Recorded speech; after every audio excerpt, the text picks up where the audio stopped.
എത്രയാ ചേട്ടാ? കണക്കൂട്ടറിയാൻ പാടില്ലട്ടാ. എത്രയായി? അതെന്റെ മനസ്സിൽ എന്താ തോന്നുന്നു അങ്ങോട്ട് തന്നോ. ചേട്ടൻ പറയട്ടാ. അല്ല നമ്മൾ തമ്മിൽ അങ്ങനെ കണക്കും കാര്യങ്ങളും വേണോ?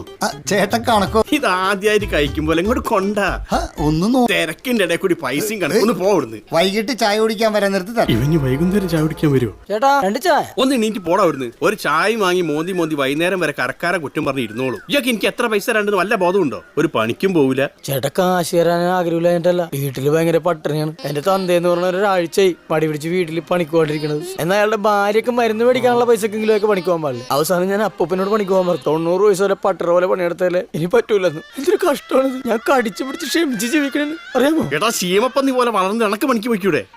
അച്ഛനും അപ്പൂപ്പനൊക്കെ ജീവിച്ചിരിക്കണ കാലത്ത് ഞാൻ പണിക്ക് പോയി കഴിഞ്ഞാൽ അവർക്ക് ഈ ഓടിക്കൂലേ?